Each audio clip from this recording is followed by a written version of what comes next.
The November chill cut straight to the bone that morning when Helen Foster woke up to the sound she feared most in the world: the weak, suffocating cough of little Peter. Her trembling fingers touched the 3-year-old's forehead and felt the impossible heat of a fever that burned like live coals. Tears stung her eyes before she could even hold them back, because Helen knew exactly what this meant. The antibiotic. The damn antibiotic that cost $300. Money she simply didn't have. $300 that represented the difference between life and death for her son.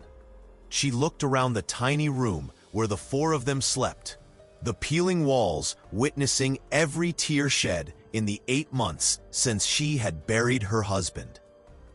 The old sewing machine occupied the corner of the living room, surrounded by piles of clothes to mend, each piece earning a few dollars that barely paid for light and water. Michael, 9 years old, was already awake on the mattress beside her, his big, frightened eyes fixed on his little brother, who was moaning softly. Lily, 6, was still asleep, her little stomach growling with hunger, because Helen had given all of dinner to the boys the night before. If this story is touching your heart, consider subscribing to the channel.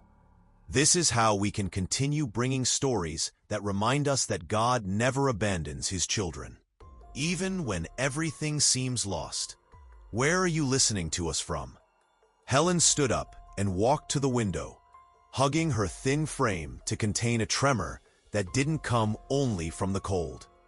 Outside, the dirt road that passed in front of her small wooden house was empty, as it always was. No one passed by there. No one cared. She had tried everything. She had sold her wedding ring the week before for $50 that went on weaker medicines that didn't work. She had asked clients for advances, but everyone had excuses ready. She had knocked on neighbors' doors, but they looked away, ashamed of their own poverty. The pharmacy opened at 8 in the morning. It was 6:30. Helen felt the crushing weight of defeat on her chest as she looked at the old coffee tin where she kept her coins. She counted once, twice, 3 times. $47. It was everything. It was nothing. "Mom?" Michael's voice was a scared whisper. "Peter is burning up." Helen ran back to her youngest son, took a damp cloth, and wiped it delicately over his fever-reddened face. Peter opened his eyes for a second, those brown eyes, so similar to his late father's, and she saw a question there that broke her heart. "Why, Mom? Why does it hurt so much?" "It will pass, my love. Mommy is going to get the medicine. It will pass." The words came out automatically, but they sounded empty even to her. How was she going to get it? How? She knelt right there, beside the thin mattress on the floor, and clasped her hands. The words came before she could think of them, sprouting from a place so deep and painful, it felt like tearing her soul to get out. "Lord, I can't carry this weight alone anymore. If you still see me, if you still hear my prayers, my children don't deserve this. They are guilty of nothing. Take me if you must, but spare them. Please, I beg you." The silence that followed was deafening. No voice from the sky, no miraculous sign, just the sound of Peter's labored breathing and the relentless cold of the winter morning. Helen wiped her tears with the back of hands calloused from sewing and stood up. There was no time for self-pity. She put on the thickest coat she had over her worn dress, put on her scuffed boots, and grabbed the tin with the $47. "Michael, you stay and watch your brother and sister. Don't leave Peter alone for a minute. If the fever spikes, use the cool cloth. I'm going to town. I'm going to try to get the medicine." The 9-year-old boy nodded with a seriousness that shouldn't exist in such young eyes. Helen kissed each child's forehead, lingering a little longer on Peter, and stepped out into the biting morning cold. The walk to town took 40 minutes on foot. Helen didn't have money for the bus, but even if she did, she wouldn't spend it. Every penny counted. Every penny could be the difference between convincing the pharmacist to accept less or returning empty-handed to watch her son die. The sun was still rising when she reached the pharmacy. She waited on the sidewalk, stomping her feet to keep warm, watching the small town wake up little by little. Cars passed. People walked hurriedly to work. The bakery turned on its lights. Normal life. The life of those who didn't know what it was to watch a child fading away and be unable to do anything. At 8 o'clock sharp, the pharmacist unlocked the door. It was Mr. Jenkins, a middle-aged man who had always been fair with her. Helen entered before she could lose her courage. "Good morning, Mr. Jenkins." Her voice trembled despite her effort to keep it steady. "I need the antibiotic Dr. Miller prescribed for Peter. The 500 milligrams amoxicillin." Jenkins went to the computer, typed something, and nodded. "Yes, I have it, Mrs. Foster. That will be $300. "I know."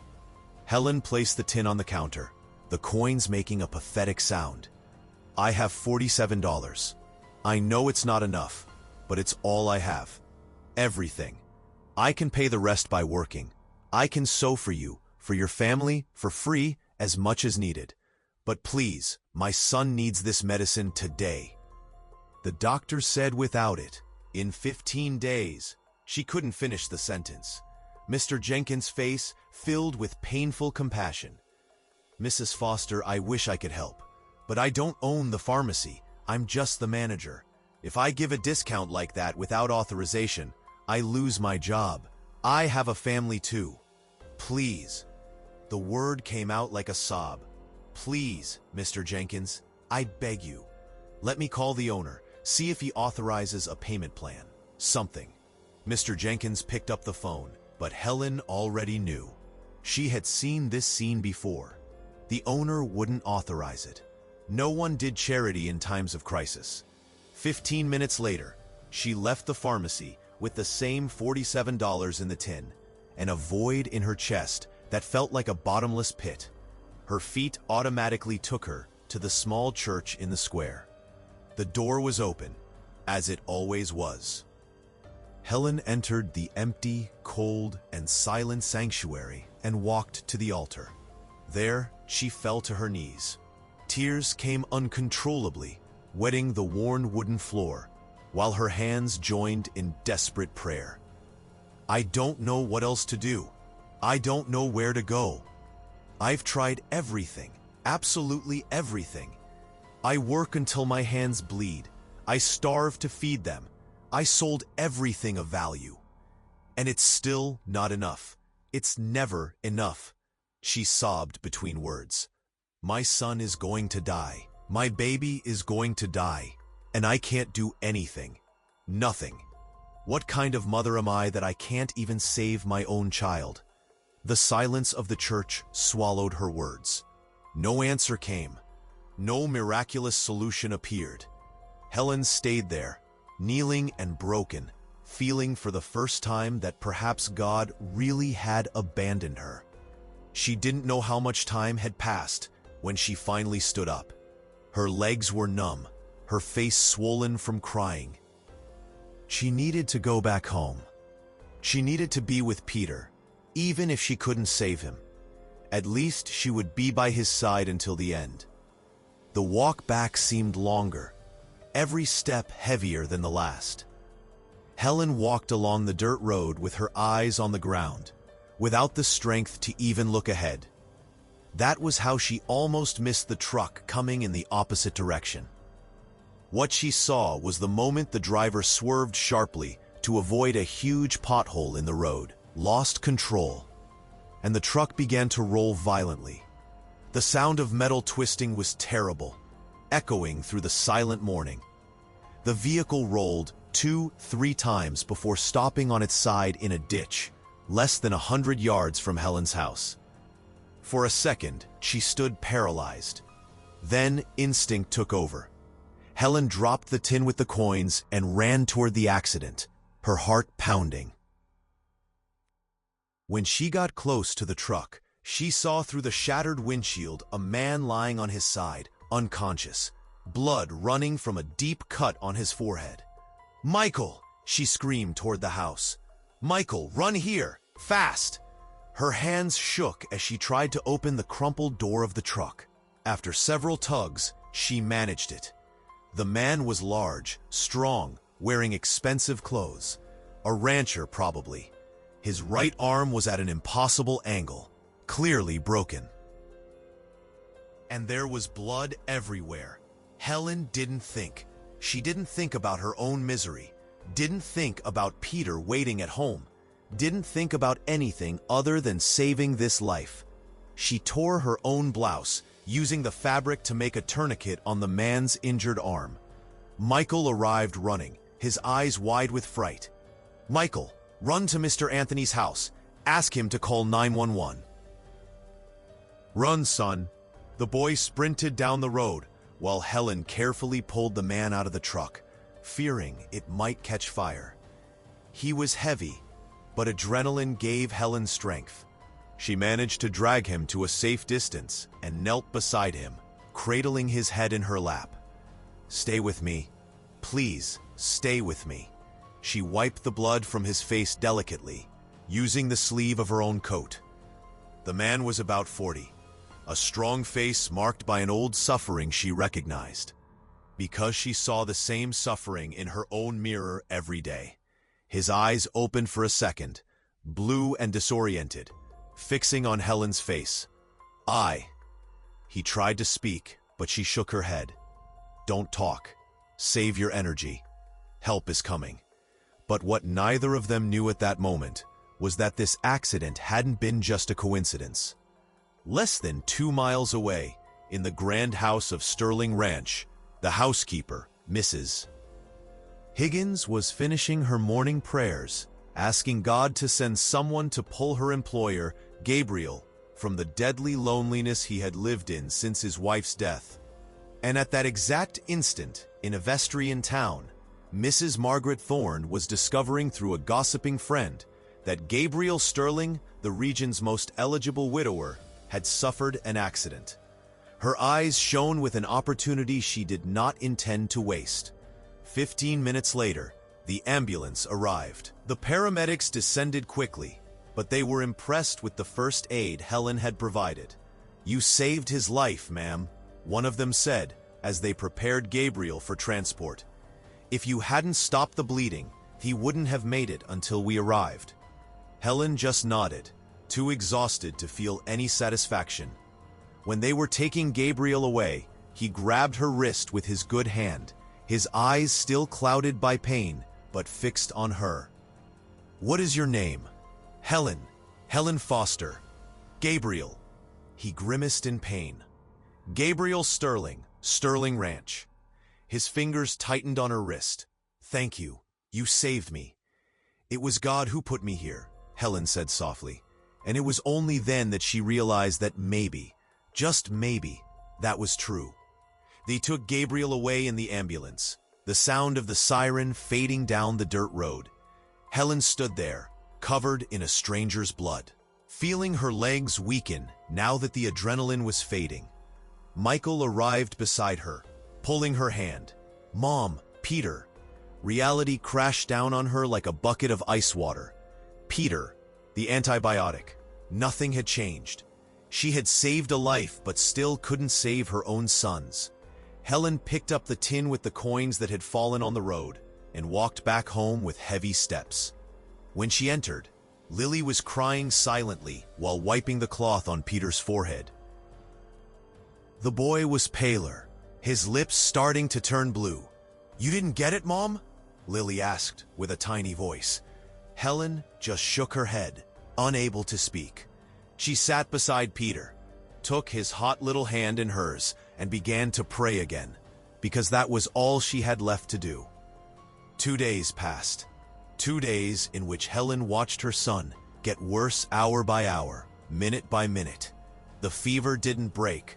The cough became weaker, wetter. She didn't eat, didn't sleep, just sat beside him, alternating between prayer and damp cloths. Michael and Lily stayed quiet in a corner, too scared to make noise. On the afternoon of the third day, when Helen was already beginning to accept the unacceptable, she heard the sound of a car stopping in front of the house. Heavy footsteps on the small wooden porch, knocks on the door. With trembling legs, Helen stood up and opened it. On the other side stood Gabriel Sterling. Right arm in a cast, stitches on his forehead, but standing. Beside him, an elderly woman with kind eyes who must be the housekeeper he had mentioned deliriously in the ambulance. "Mrs. Foster." Gabriel's voice was deep, firm. "May I come in?" She took a step back, conscious of the absolute poverty he was about to see. Gabriel entered, his eyes scanning the single room, the mattresses on the floor, the peeling walls, the pile of sewing.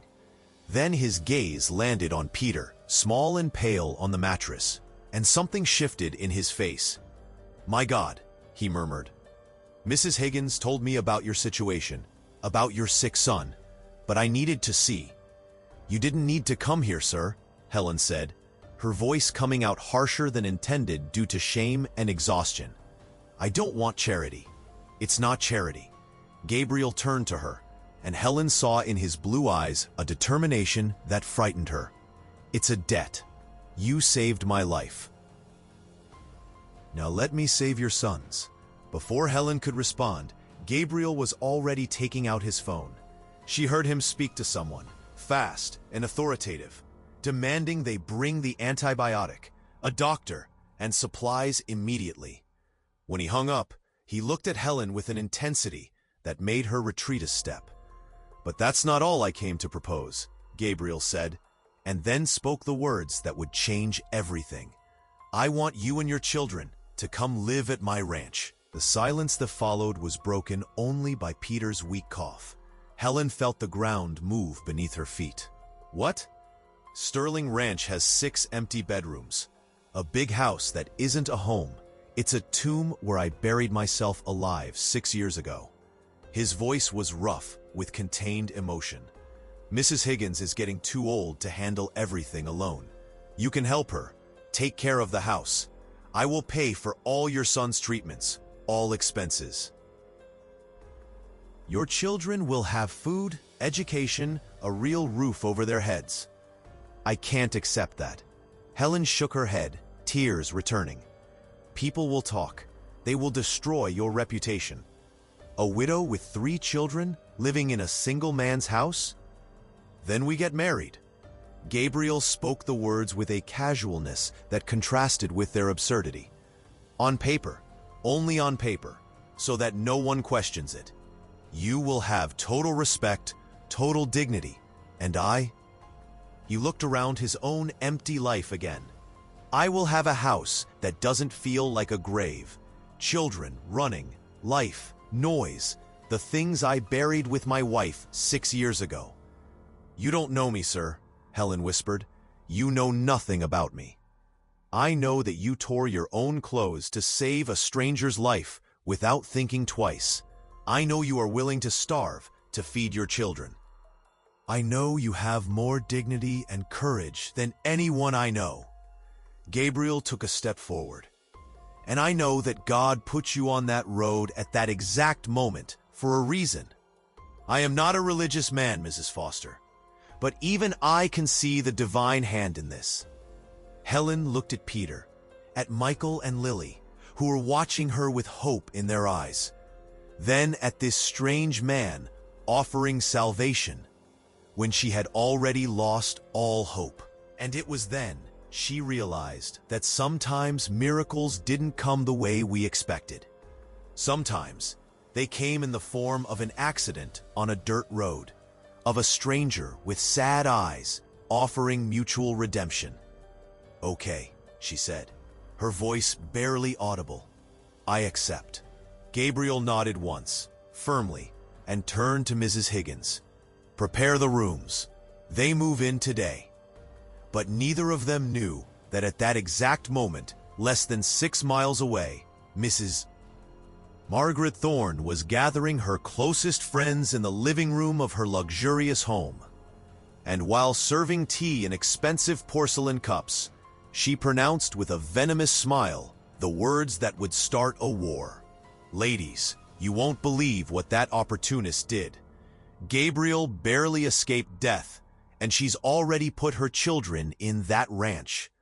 But I swear by the memory of my dear mother, as long as I have air in my lungs, that woman will not destroy the plans I have for my Clarice to marry that man, even if I have to destroy her reputation stone by stone."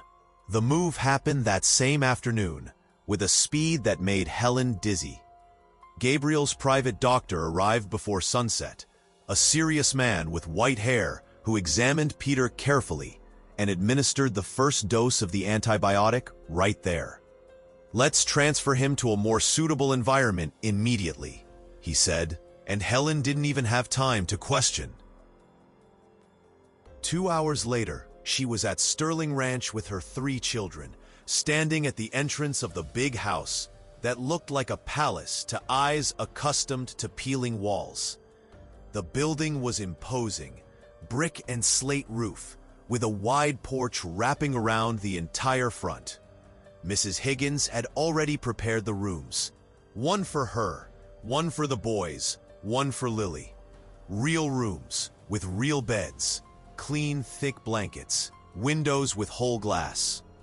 "Mom," Michael whispered, holding her hand tightly. "Is it real? Are we really going to live here?" Helen couldn't answer because tears closed her throat. She just nodded, squeezing her son's hand. Gabriel watched everything from afar, leaning against the doorframe, with his cast arm still aching. Something in his chest, something he judged dead 6 years ago, stirred when he saw the expression on that woman's face. It wasn't greed. It wasn't calculation. It was pure, raw, desperate relief.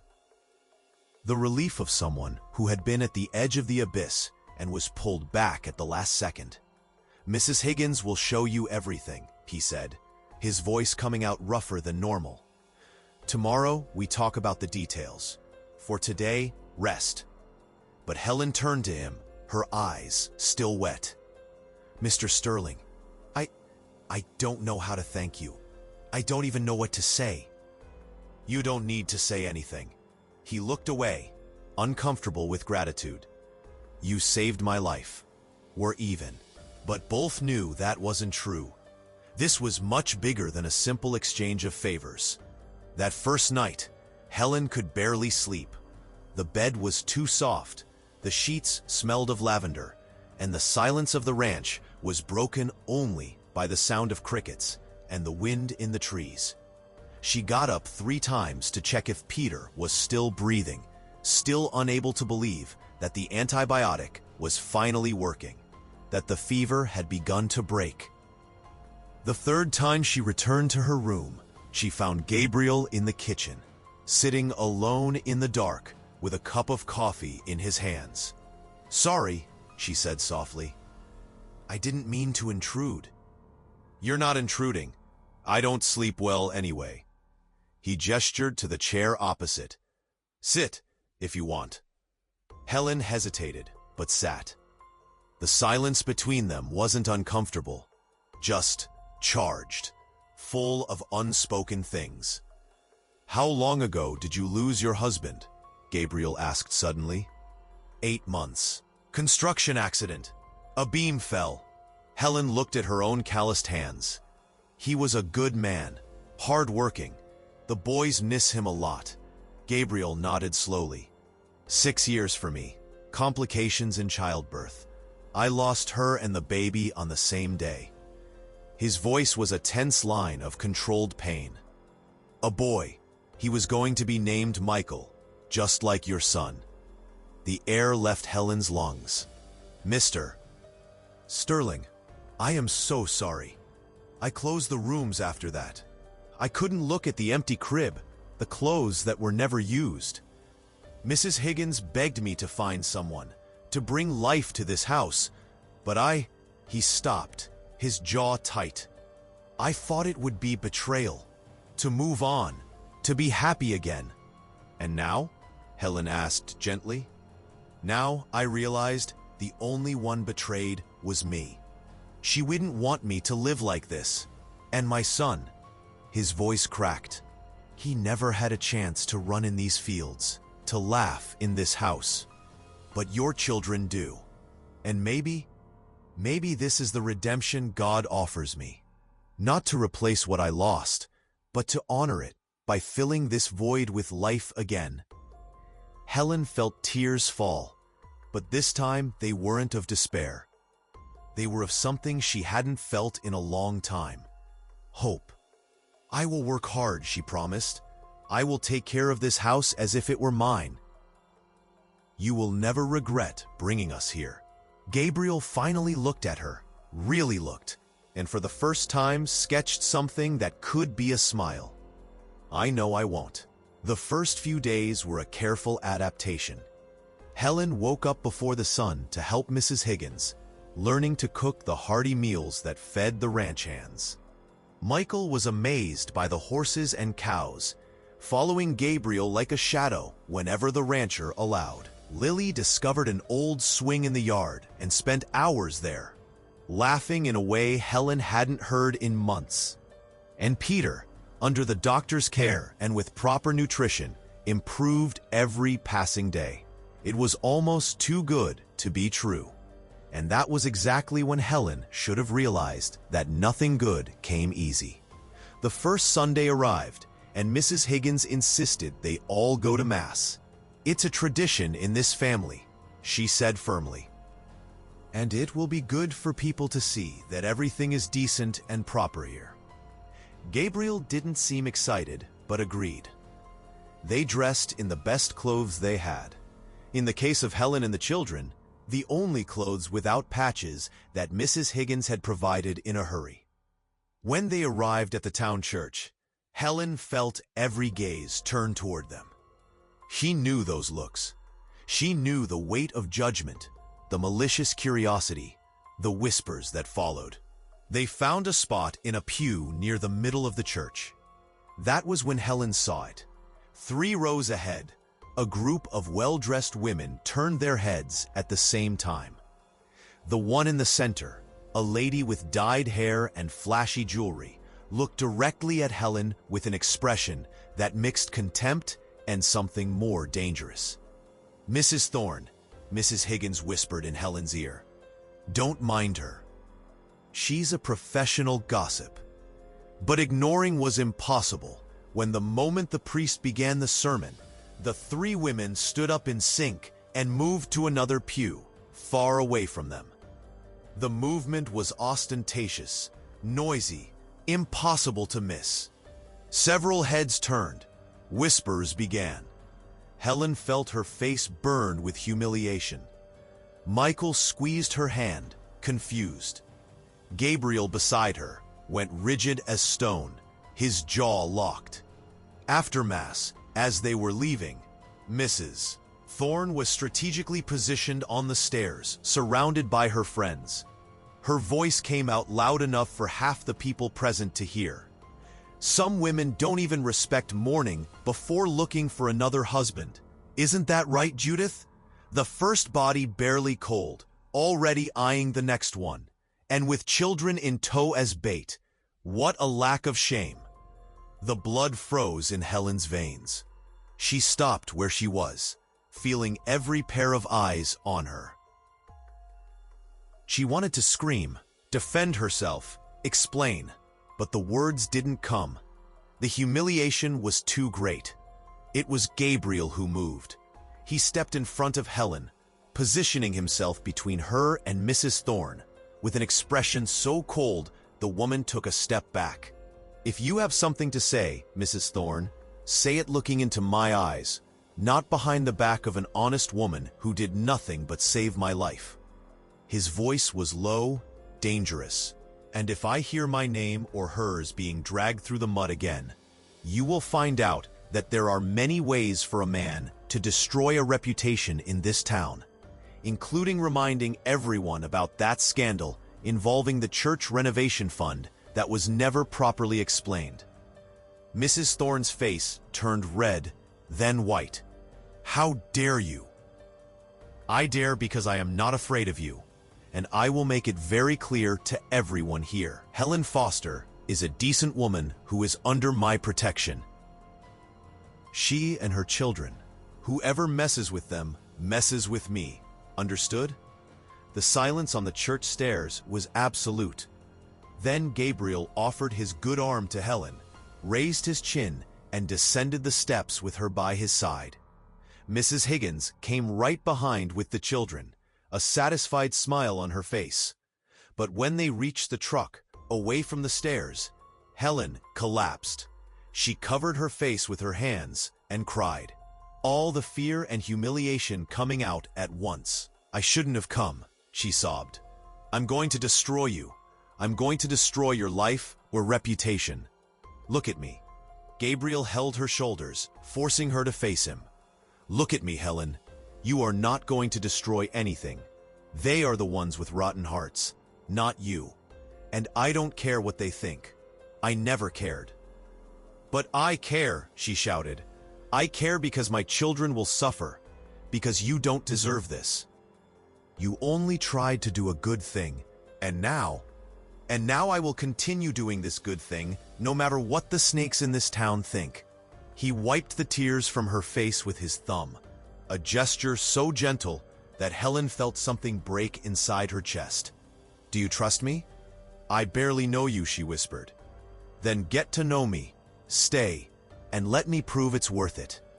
Helen looked into his blue eyes and saw there the same pain she carried, the same loneliness, the same desperation for something worth believing in.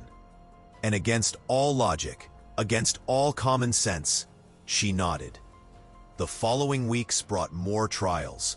The school principal questioned the children's enrollment, claiming the address didn't match the slot. Mrs. Thorne, using her husband the judge's influence, made Helen's life impossible in every establishment in town. The seamstress who previously accepted her mending jobs closed the door in her face. The market where she shopped began charging higher prices.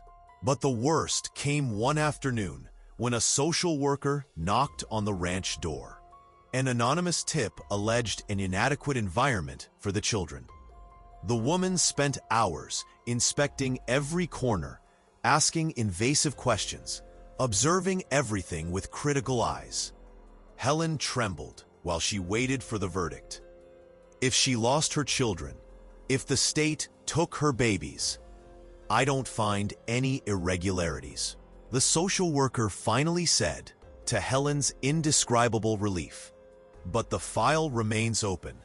Any new complaint will be taken seriously. That night, after the children were asleep, Helen packed her bags. She couldn't do it anymore. She couldn't bear being the cause of so much suffering. Gabriel found her in the room, the suitcase half-packed on the floor, her sitting on the bed with her face in her hands. "What are you doing?" "What I should have done from the beginning. Leaving before destroying everything." Her voice was broken, tired. "They will continue. They will continue until they manage to take my children from me, until they destroy you too. I can't take it anymore. If this story is moving you, leave a like. Would you do what Gabriel did? Would you let the woman who saved you leave, or would you fight the whole town for her?" Gabriel crossed the room in 3 strides and knelt in front of her, holding her face between his hands with an intensity that made her stop breathing. "Do you think I'm going to let you leave? Do you think that after finally having life in this house again, of finally feeling there is a reason to wake up in the morning, I'm going to give up?" His voice was hoarse with emotion. "I already lost a family, Helen. I won't lose another. I won't lose you. But the people, to hell with the people. To hell with the whole town." He pulled her closer, their foreheads touching. "I don't care what they think. I only care about you. About Michael, about Lily, about Peter. About this life you brought back to me." Helen closed her eyes, tears falling silently. "I'm afraid," she confessed in a whisper. "Me too. But we face it together, as it should be." And then, because neither could fight it anymore, because shared pain had created something stronger than reason, Gabriel kissed Helen. It was a desperate kiss, loaded with his 6 years of loneliness and her 8 months of despair, of two wounded souls recognizing each other. When they separated, both were trembling. "Don't go," Gabriel asked, didn't order. "Please, stay with me. For real this time, not an agreement on paper." "Stay, because you want to stay." Helen opened her mouth to answer, but the response died in her throat when they heard the scream coming from the children's room. "Mom! Mom! Peter!" Both ran. When they opened the door, they found Michael frantically shaking his little brother, who was pale, lips blue, body limp. Peter had stopped breathing. And at that moment, while Gabriel grabbed the child in his arms and ran to the truck, while Helen screamed prayers between sobs in the back seat, neither of them knew that the same Mrs. Thorne who had sworn to destroy them was at that exact moment on the phone with the sheriff, her husband, saying with cruel satisfaction, "When the child dies, and everyone knows he will die, they'll see that woman is incapable of caring for children. Then we can take them from her and end this farce once and for all." But God, who writes straight with crooked lines, had other plans. Gabriel's truck flew down the dirt road, every pothole a punch to Helen's heart as she held Peter in her arms. The boy was completely inert, lips a terrifying purple, chest still. She pressed her ear against his little chest every second, desperate for any sound of a heartbeat. "Breathe, my son. Please, breathe. Don't leave me. Not now." Her tears fell on the child's pale face. "Lord Jesus, I beg, don't take my baby. Not after everything. Not when we finally had hope." Gabriel drove with one hand, the other still in a cast, exceeding the speed limit, honking at everything that appeared in front. His face was a mask of iron determination, but Helen saw the panic in his eyes every time he looked in the rearview mirror. "Hang on, Peter. Hang on, champ," he said through gritted teeth. "We're almost there." The town hospital was small, poorly equipped, but it was the only one. Gabriel braked abruptly at the emergency entrance, almost running over a nurse who ran to help. In seconds, Peter was being rushed inside, a whole team mobilizing around him. Helen tried to follow, but a nurse stopped her gently. "You need to wait here, ma'am. The doctors will do everything they can." "I am his mother. I need to be with him." "And you will be, as soon as they stabilize him. Please, trust us." The doors closed, taking her son away. Helen collapsed right there, her legs no longer supporting her. Gabriel caught her before she fell, pulling her against his chest in a tight embrace. "He's going to be okay.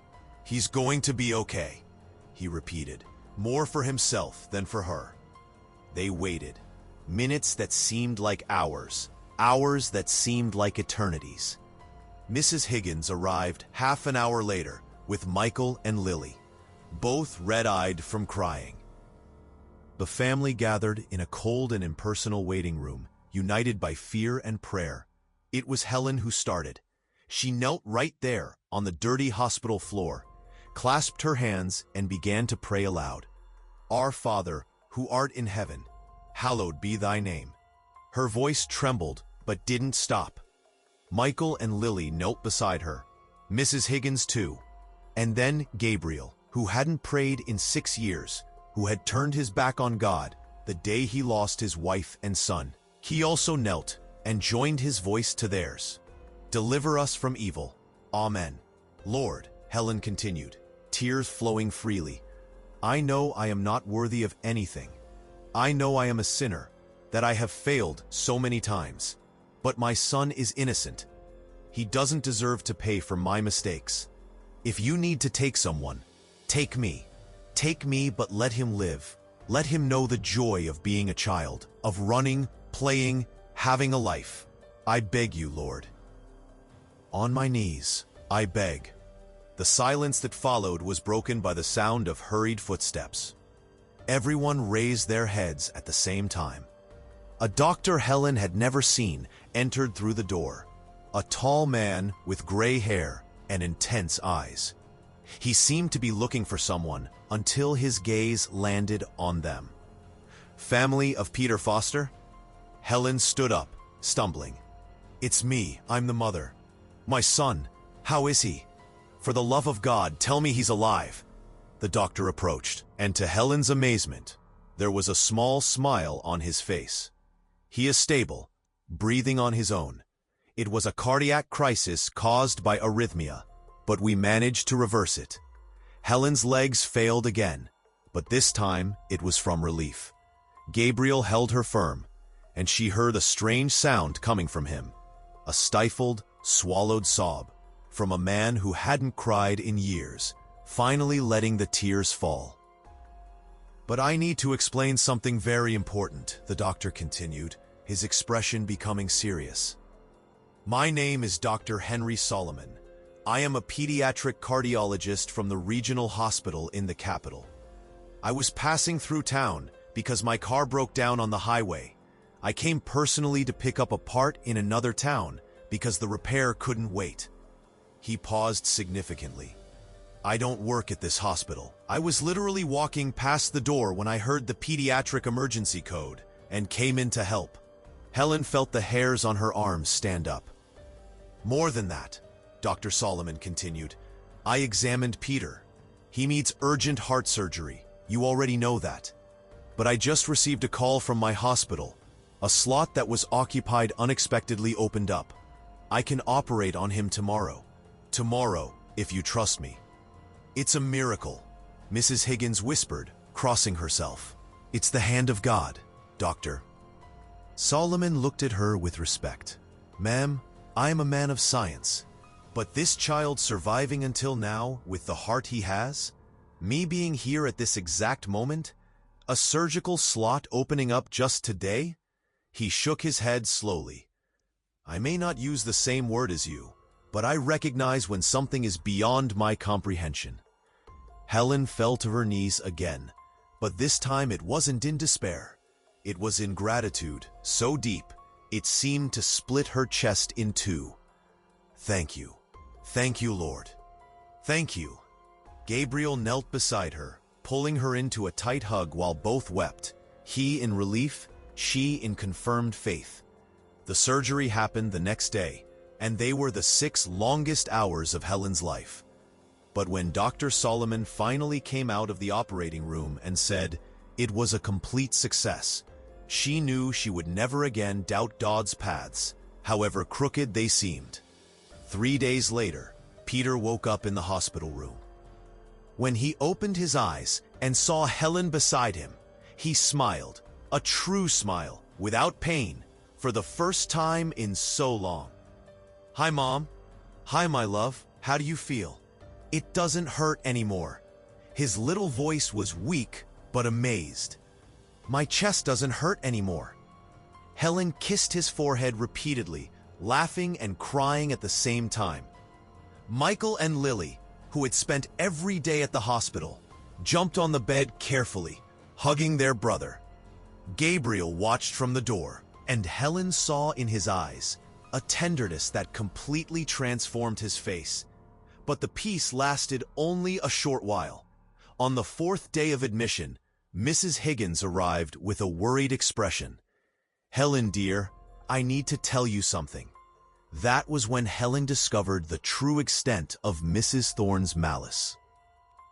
The woman had not only spread cruel gossip, saying that Helen let her children starve, that she used Gabriel's money for luxuries while the children suffered, that Peter's accident was proof of maternal neglect. Worse, she had managed, through her judge husband, to open a case questioning the custody of the children. The argument was that Helen lived in inappropriate cohabitation with a man without legal ties, placing the children in an improper environment. "She wants to take my children from me," Helen whispered, her blood freezing. "After everything, she still wants to destroy me." "Not if she is destroyed first," said a gruff voice from the door. It was Dr. Bennett, the old retired veterinarian of the ranch, a friend of Gabriel's late father. The 72-year-old man entered the room with firm steps and an expression Helen could only describe as holy fury. "I spent the last few days investigating my daughter, because something in this whole story didn't make sense." He placed a file on the table. All the complaints to Child Protective Services, they came from the same phone number, from Judge Thorne's office. Furthermore, I found the witness, the pharmacist assistant who spread that you left your children hungry. Mrs. Thorne offered her $1,000 to lie. I have the recording of the conversation. Helen brought her hand to her mouth. She did all that? And more, much more. But now she will pay. Dr. Bennett smiled, and it was the smile of a man who had seen much injustice in life and finally had a chance to correct it. Sunday is Mass, and Father Anthony is already aware of everything. Sunday arrived with a clear, cold sky. The church was packed as always, Mrs. Thorne sitting in the front row with her friends, a satisfied smile on her face. She thought she had won. That soon the gold-digging seamstress would be expelled from the ranch and the town, taking her problem children with her. Father Anthony began the sermon in an unusual way. "Today I am going to speak about the 9th commandment. You shall not bear false witness." His voice echoed through the church, about how the tongue can be a weapon crueler than any knife, about how lies dressed as moral concern can destroy innocent lives. Mrs. Thorne shifted uncomfortably in the pew. "I speak of hypocrisy," the priest continued, his eyes scanning the congregation. "About those who call themselves Christians but persecute widows and orphans, who use power and influence not to protect the weak, but to destroy those who threaten their selfish plans." It was then that Dr. Bennett stood up. All eyes turned to him. "Father, with your permission, I would like to say a few words." His voice, despite his age, came out firm and clear. "Please, Doctor." Bennett. The old doctor walked to the front of the church, turning to face the congregation. "I have known this town for 50 years. I delivered half the people here. I saw births, deaths, tragedies, and joys. And today I am ashamed." He let the silence weigh. "Ashamed because I saw this community turn its back on an honest woman and her innocent children, all because of lies." "Dr. Bennett, you have no right." Mrs. Thorne began to stand up, but her husband pulled her arm, his face pale. "I have every right, and I have proof." Dr. Bennett held up the file. Proof that all the complaints against Helen Foster were forged. Proof that witnesses were paid to lie. Proof that a woman in this church used her husband's position to persecute a widow and 3 innocent children. The murmur that ran through the church was like low thunder. Helen saved Gabriel Sterling's life when he crashed on the road. She tore her own clothes to stop his bleeding. And when Gabriel offered a roof and food to a woman who was watching her son die of hunger and sickness, what did we do? We judged, we gossiped, we persecuted. His voice shook with emotion, and one person in particular led this persecution. Not out of morality, but because she wanted the rich rancher for her own daughter. Mrs. Thorne was white as paper. Around her, her friends discreetly moved away. "Little Peter almost died a week ago," Dr. Bennett continued. "He was saved by a miracle of God, a doctor passing through, a surgical slot that opened impossibly. And do you know what Mrs. Margaret Thorne did when she found out? She called her husband, saying that when the child died, it would be the perfect chance to take Helen's other children. The collective gasp of shock was audible. Several people stood up, indignant. "I have the recording of that call too, Dr. Bennett," Bennett said calmly. Courtesy of a horrified secretary working at the courthouse, Mrs. Thorne finally stood up, trembling with humiliation and rage. "You cannot treat me like this. My husband is the judge of this town. I am the president of the Catholic Ladies." "You were president," said Mrs. Connie, one of her former friends, standing up. "And if you continue to be, I and 20 more families are leaving this association today. We don't want leadership from a woman who persecutes widows and orphans." Father Anthony approached the pulpit again. "Mrs. Thorne, I strongly suggest you seek out Helen Foster and ask for forgiveness. On your knees, if necessary. And that Judge Thorne reverse all actions against that family. Otherwise, I myself will go to the Archbishop and the Ethics Tribunal." Sheriff Thorne, the judge, stood up with his face red with shame. "Father, I knew nothing of this. I swear to God, I didn't know my wife was using my position in this way." He looked at Mrs. Thorne with a mixture of disappointment and anger. "I will request a transfer. This town deserves a judge whose name is not stained by this scandal." Mrs. Thorne ran out of the church, tears of humiliation streaming, chased by the judgmental looks she herself had taught the town to cast upon others.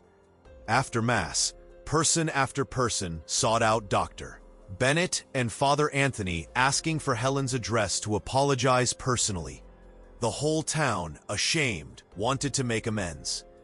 3 months later, on a sunny September morning, Helen and Gabriel got married for real. Not an agreement on paper, but a union of true love, built brick by brick through shared pain and the faith that sustained them. The ceremony was in the small chapel of Sterling Ranch, with Peter, completely recovered, rosy and healthy, as the ring bearer. Michael stood beside Gabriel as best man, and Lily as flower girl. Mrs. Higgins cried with joy in the front row. Father Anthony conducted the ceremony with a smile.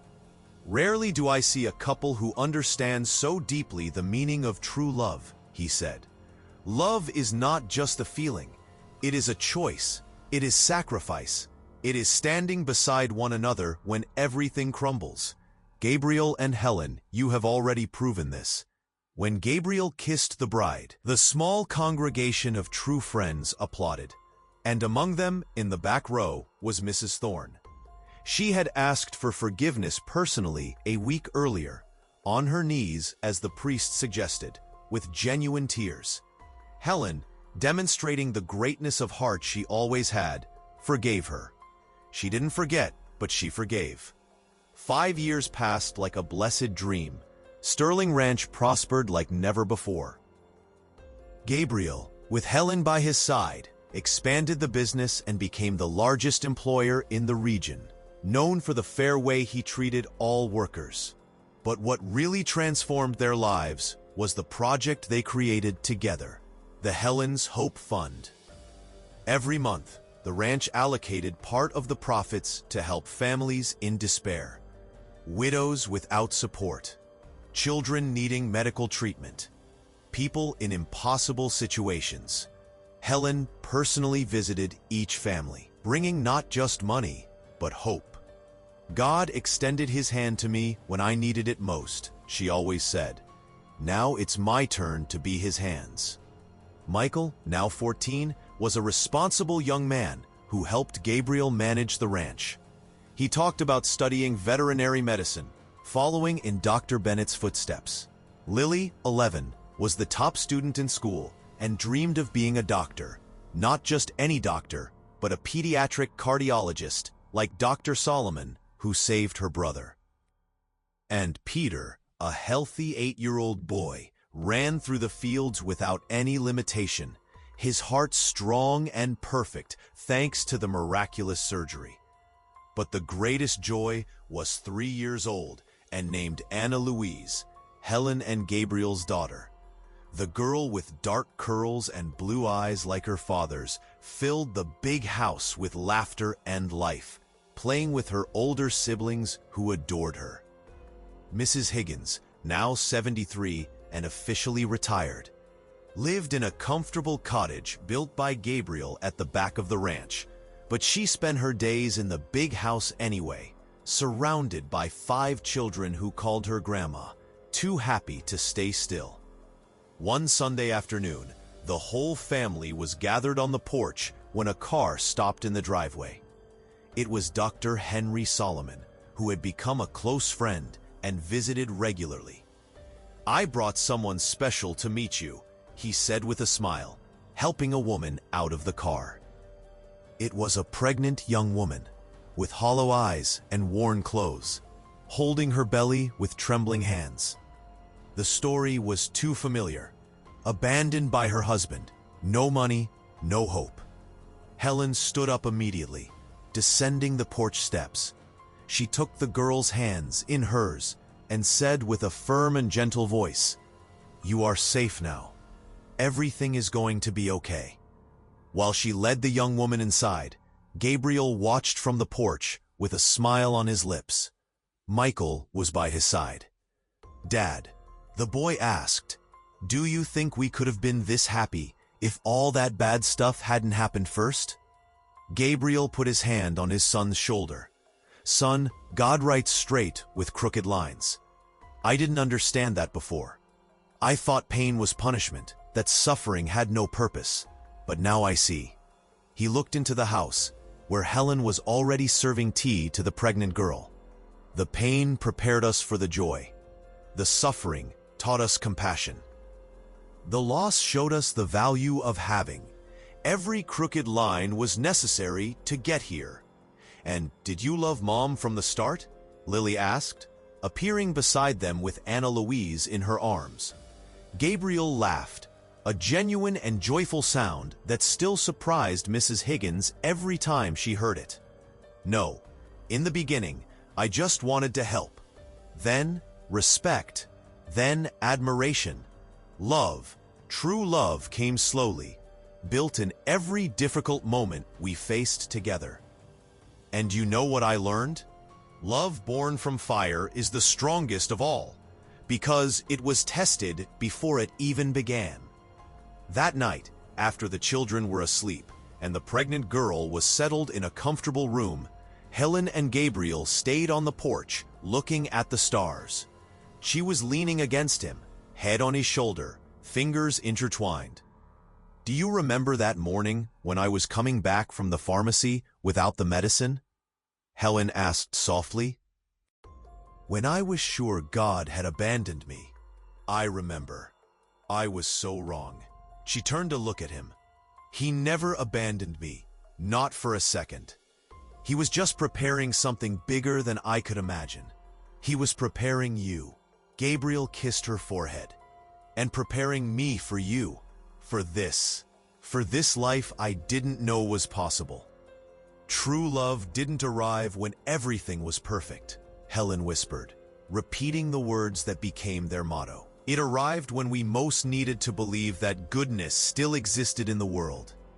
And while the stars shone over Sterling Ranch, over a house that was once a tomb and now exuded life, over a family formed not by blood, but by choice and sacrifice, Helen closed her eyes and gave thanks.